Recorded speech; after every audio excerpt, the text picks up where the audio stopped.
Hello everyone and welcome to your favorite show, Catholic Faith Forum, where we discuss matters bordering on faith, morals, and popular culture. Today on the show, we're going to be talking about something everyone is familiar with, routines. Many of us have them.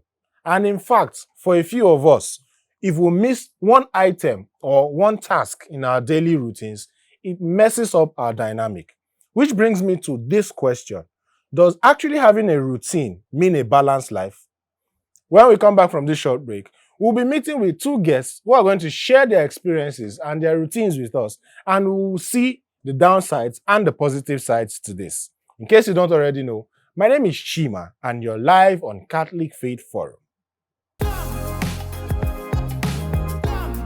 Welcome back to Catholic Faith Forum. My name is Chima, and like I said at the beginning of the show, we are talking about routines, if it makes us better people, if it helps us live a better quality of life. We're going to be speaking to two guests, but the first of them is here with me on set right now, and she is someone you all are familiar with. She's our girl, our madam at the top right now, looking so fly. I don't want the camera to pan to her yet because immediately it does, I will lose all relevance on this set. May, it's good to have you back. I'm happy to be here. Oh, please keep hyping me now. My head was swelling. I was already planning to take the one I've given you. I'll manage it. Stop being selfish with your compliments. Really good to see you, May. I'm happy to be here. It's been a while, man. I miss this dynamic. Yeah. Sure, you not come back. I kind of missed it a little bit, but you know. Of course, I missed this. So. All right. Thank you so much for doing this with me. So we're talking about routines, yeah. I've always known you to be, someone who has this plan, have this plan. So basically tell us, give us an idea of what a day in May's life looks like. So I have two different types of normal days. Days I have work completely different from days I'm not working. So on a day I'm going to work or I have a shoot or anything, I wake up basically like 5:30, 5:45, say my prayers, get ready, hit the road. I'm out till probably like nighttime, back, and that's it. But days I'm not working, I'm a little bit more laid back, so I sleep till maybe like 6:30 or 7, get up, say my prayers, and then probably catch up on all my social media. That's why people don't say on social media, sometimes I'm not with the phone, or I just dump the phone to have a peace of mind and everything. So just catch up on correspondence, respond to messages, and basically just flow with the day as it progresses. Yeah, awesome. So how did you eventually decide, on having a routine? How did your lifestyle evolve that made you think, you know what, I think I should develop a routine for myself? Okay, so this goes way back to like school, university days. So studying theater arts, it was very demanding. So you have like all-night rehearsals, you have classes to attend, you have electives you have to take. So I realized I had to organize myself. I couldn't just be going with the flow. I would crash and burn. So basically then I had this early risers meeting at 5 a.m. every day. So my routine was wake up at 4:30 or 4:45. Have you had enough sleep in your life, May? You wake up I don't sleep much. I would advise it for most people, but I really don't sleep much. I even sleep pretty late sometimes too. I can sleep like 12 and wake up at 4. Wow. I sleep at 1 and wake up at 5. That's quite the routine. Yeah, so my body's kind of used to it. So wake up that early and then you can plan your day. When you wake up earlier, you can do your prayers and then you have the whole day planned out before you. So it's easier to just, okay, after this to this time, this is what I'm doing, this time to this time, this is what I'm doing. Because sometimes if you just let it happen, it's harder to actually have control of all these things and you can miss out on events that you should actually partake in. So we can say pretty much all of your life at this point in time is scheduled, yeah? Kind of, yeah. Interesting. All right, so let's look at this question on routines, yeah? You've talked about how much you have to plan so that you can be able to stay on top of situations in your life. And at a point in time, have you ever thought that this thing is taking over your, how you want to live? Well, not really. Sometimes my routines can be pretty strict, so it might make me feel like, okay, this life, I'm just stressed, I'm just, running on a tightrope. But I think I do this thing where sometimes I just break my routine. So say one day a week, just do what you want to do, just freestyle, basically. So it helps you create that balance. So okay, these are the things you have to do for the week. You create like a to-do list. Okay, today I don't really have much to do, so create some time for yourself and just freestyle. it helps. It helps to create some kind of balance in your head. So freestyling, is it the only way to actually make a routine look less drab so that it doesn't really become monotonous or take over your life? In fact, is freestyling once in a while the only way? Well, it helps. Sometimes you just leave the routine. Once in a while, maybe just take a week and just do random stuff. Or just in a day, just leave the routine. Just do anything you want to do. Sleep till 10 a.m. if you want to. Because if you consistently follow that routine, sometimes you get tired. You feel like you're burning out. Yeah. So just let go.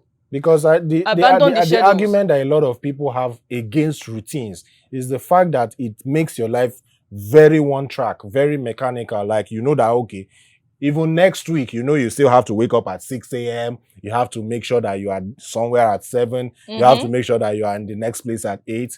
And people do not like it. So they would rather, you know, just go with the flow so that they feel like they have more freedom.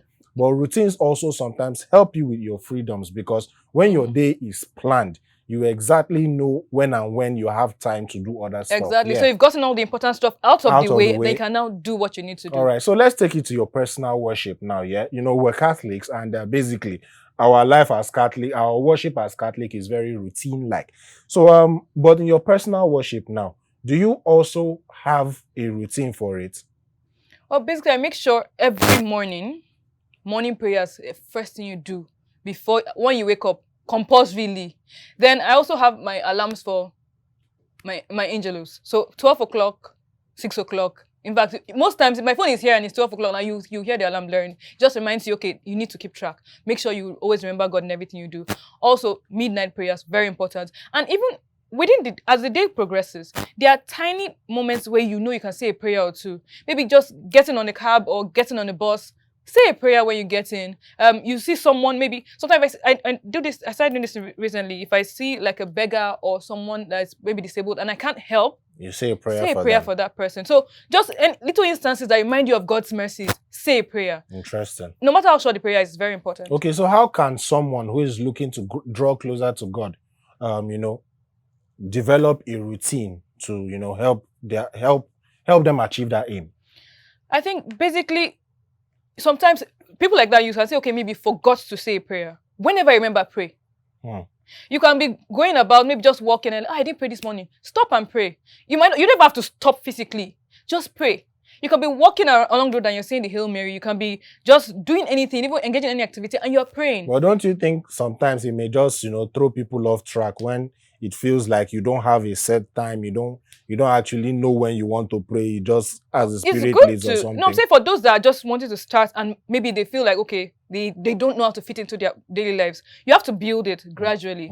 But every morning, compulsory prayers, I know every Christian should say when you wake up and before you go to bed. Because the fact that you were alive that day is not your power. The fact that you finish the day, you're going to bed. Still not your power. And you don't even know if you wake up the next morning. So just say a prayer. Those ones are compulsory. So morning, night, then within the day as much as you can, make sure you just say a word of prayer, no matter how. So people feel like they don't pray because their prayers are not like 30 minutes long, 1 hour long. It's not the length that matters. It's your connection with God. I mean, one of the more complete prayers in the world is the Our Father, and it's barely a minute long when you say it. So yeah, that's something you can also add to your daily routine. Thank you so much, me, for sharing with us. Thank you. Now so we go take come off our stage. Well, again. It's one of those things. But I'm always around. Yeah. No, for sure. You're always around. I mean, you do a lot of work backstage these days. So thank you so much for all you do. All right, now we're going to be moving over to Nonso for this week's episode of the Saint of the Week. And after that, we'll be meeting our second guest. Stay with us.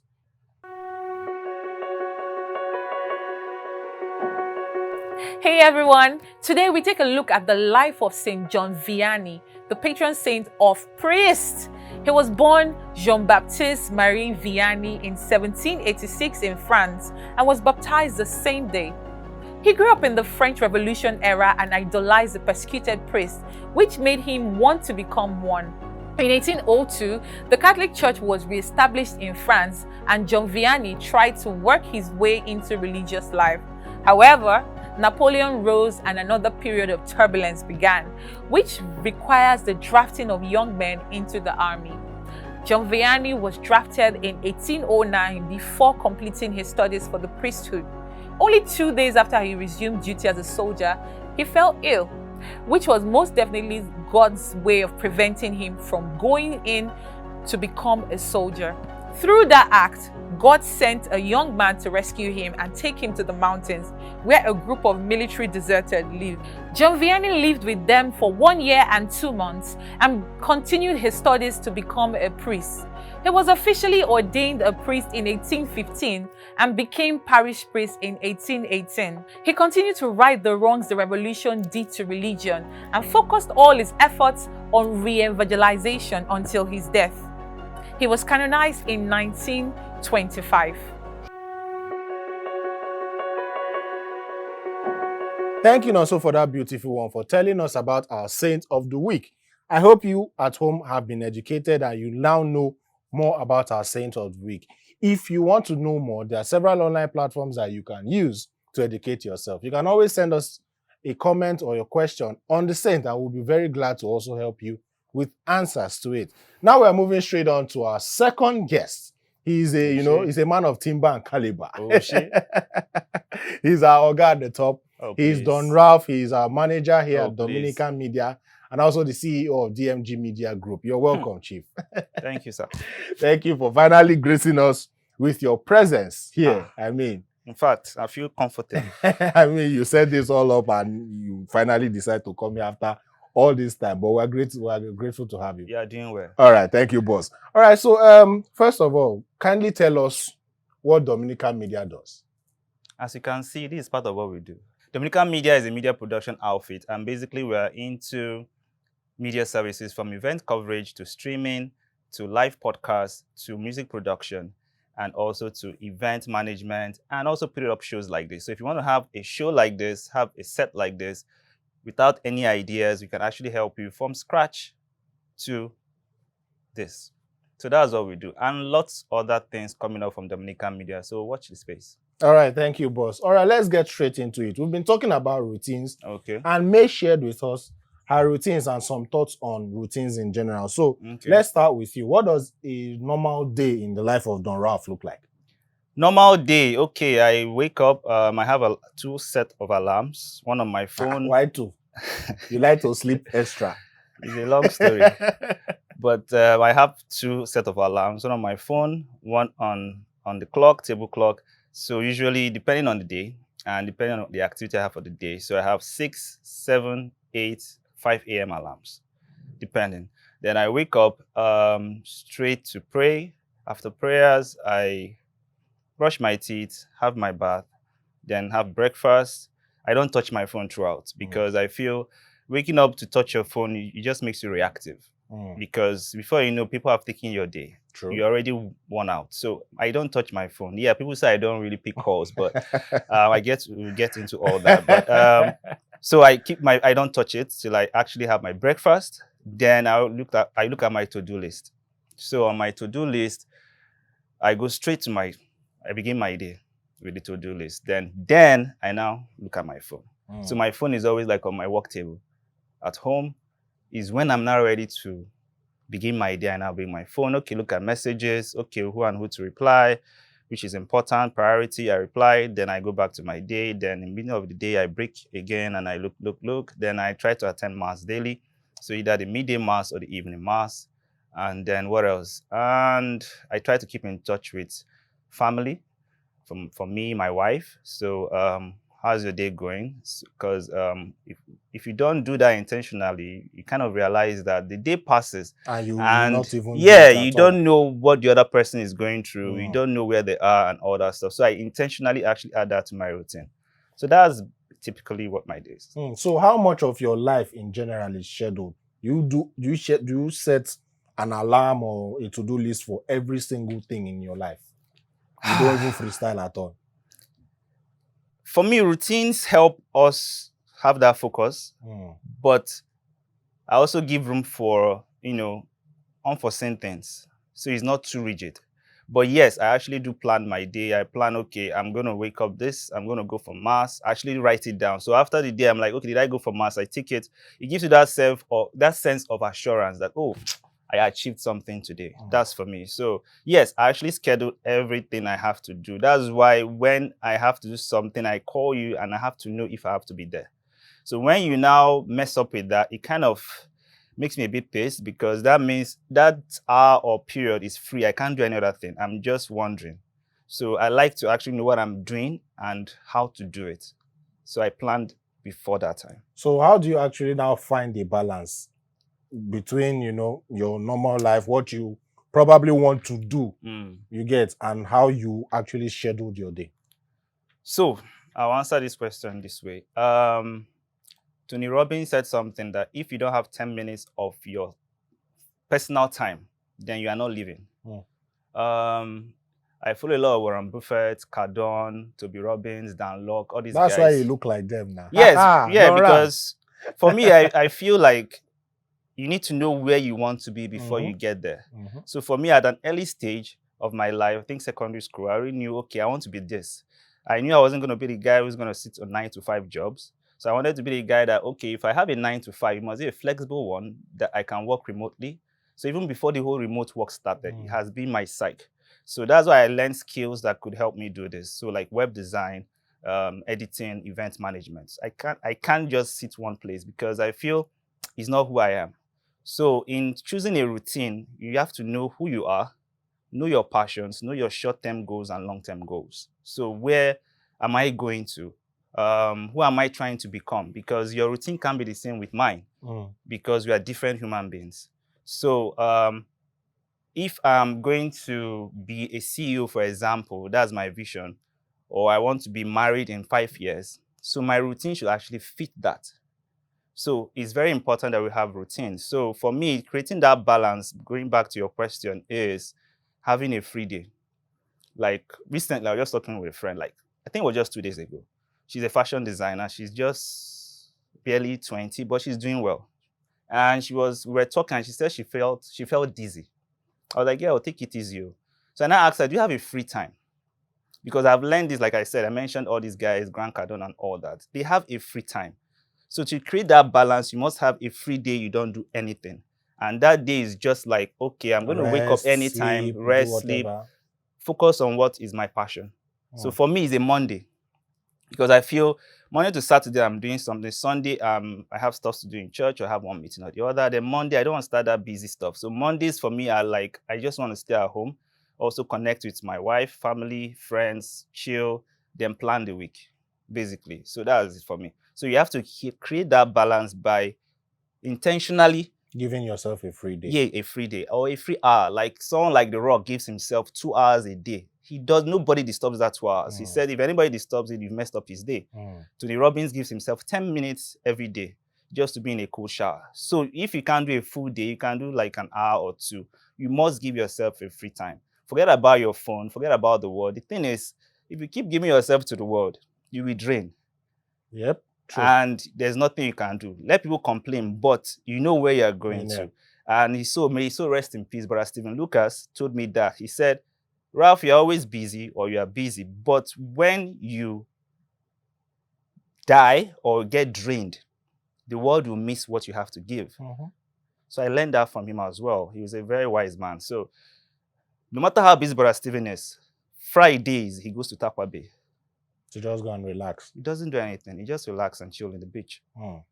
So I learned that from him. So all these mentors and people I've met has actually directed my life towards that. Because no matter how you escape, you come back, the world is still waiting for you. Yeah. So that's just it for me. Awesome, awesome. And spirituality is the next question I'm going to ask you about now. How has it helped you in your own personal spirituality? Or do you just, freestyle your prayers? Okay, no, I don't. It has, because I intentionally put like, okay, I have to go for mass daily. Because for me, it's not just us talking and people are watching. For us, we want a situation whereby, that's what we are all about at Dominican media. I want a situation whereby you watch this, you take action, it moves you, it gives you that paradigm shift. So that's why I'm going to take it this deep. For example, if you say you want to be close to God, or you love God, right? Everybody claims that, or everybody says they love God. Now, if you sit down to plan your routine, spiritual routine now, and you say, and you find out that in your life, it's just Sundays you go for mass. That's 1 hour averagely. So let's times that times 365 days. When you break down, that means you have given God 365 hours divided by 24 hours. That's just how many? Less than 5 hours a day or less than. No, less you've than given that. God 2 hours, 2 hours, less 2 than days in in 365 wow. days in a year. So it's something I've done. I think when people start looking at things quantitatively, it makes more sense. So if you say you love your family and you go to work 4 a.m., come back 10 p.m., and maybe you just had 1 hour talk to your family, that means in a year, you've given your family 365 hours. That's just 2 days in a whole year. No, that's not 2 days, is it? 24 hours is, that's about 10, 15 days in a whole year. Wow, just for your So family. when you remove family that you say you love, 15 days, right? Then you remove God that you say you love, that's 2 days. If you go for mass, 1 hour every day, every Sunday, times 365 days. So that means you're giving God and family about 20 days of 365 days. So the remaining 200 and something days is going to your work. So that's why a lot of things suffer. We don't know why they're suffering. How can you give your work 250 days of your life and then your family is suffering, your faith is suffering? Exactly. So that's where it comes from. So for me, it has to be intentional. So when you now sit down, you plan this, you look at it, wow, it should give you that paradigm shift that, okay, I love God, I'm giving him just 2 days in a whole year. So what can I do better? Can I fix in, okay, I'm so busy. I can listen to a podcast. I can watch YouTube mass, live mass. Just Google live mass every day. You will always see, yes. So I can say, okay, on my way coming from work, I can do mass. So for me, if I'm not driving, I'm in an Uber or I'm just walking down, I try to say my rosary. So because I know I'm busy, I might not be able to say my rosary. Or I go to mass earlier and say my rosary. Then I've also fixed in the daily mass for the day. So those are things I actually do to kind of, grow my spirituality. And yeah, it has actually helped. So I intentionally plan and say, okay, my routine, I must have mass. I must say my rosary daily. Even if I can't finish the 5 decades, at least a decade. So if I'm walking from here to the office, for example, I've said 1 decade of rosary. That's why I read this. So if I've said 1 decade of the rosary, and I do that 5 times, that's already 5 decades. 5 decades. And so those are quick cheats, actually. Yeah. All right. Thank you so much for your insight. It's been amazing. It's really, really been insightful. I've learned a lot. And I'm grateful that you decided to come and do this with us. Hopefully, we'll be able to drag you from your busy day to come and do this again once another time. All right. Thank you so much for staying with us. It's been a beautiful episode. You've heard from May and you've heard from Don Ralph, 2 of our big shots here at Dominican Media. And I hope that you understand. I hope you understand now how important routines are and how they can actually even help you grow your spirituality. Now it's time to go over to Know Your Faith for today's episode. Stay with us.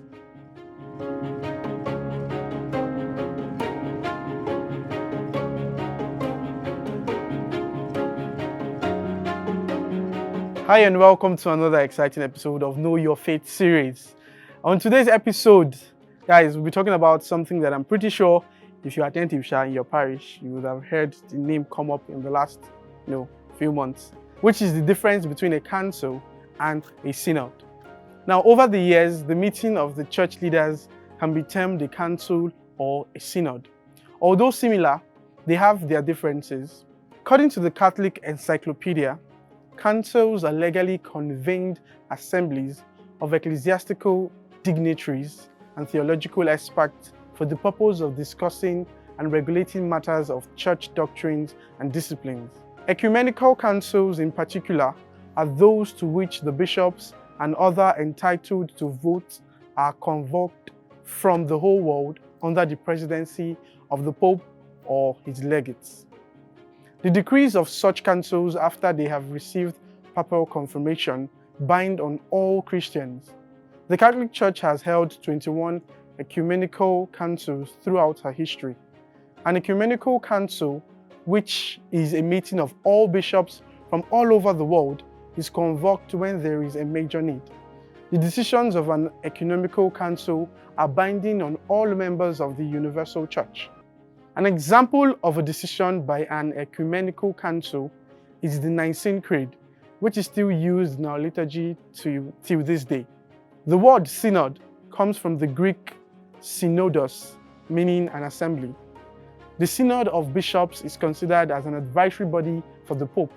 It is one of the ways in which the bishops render cooperative assistance to him in exercising his office. Pope Paul VI revived the idea of the Synod and established the Synod of Popes in 1965 with the motto Proprio Apostolica Solicitudo. It is described in the 1983 Code of Canon Law as a group of bishops who have been chosen from different regions of the world and meet at fixed times to foster closer unity between the Roman Pontiff and bishops, to assist the Roman Pontiff with their council in the preservation and growth of faith and morals, and in the observance and strengthening of ecclesiastical discipline, and to consider questions pertaining to the activity of the Church in the world.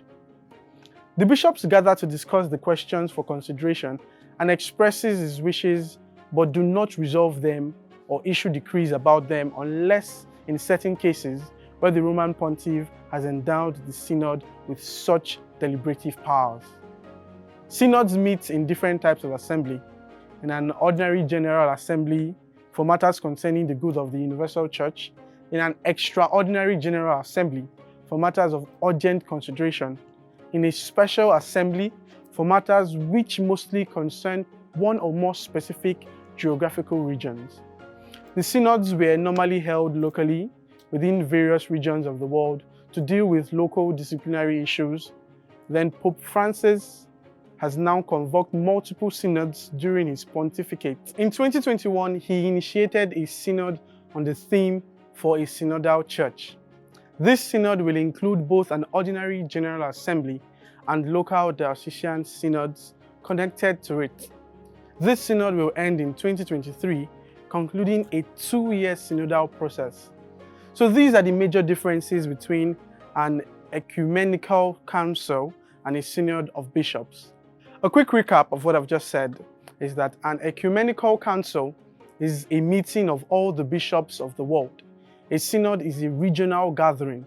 The decisions of a council is binding, while the deliberations of a synod are advisory.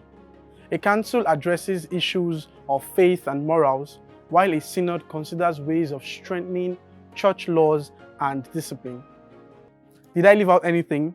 Please let me know in the comment section, and feel free to like, share, subscribe to our channel, please, at Dominican Media Presents on YouTube. And until I come your way next time, be bold and be Catholic.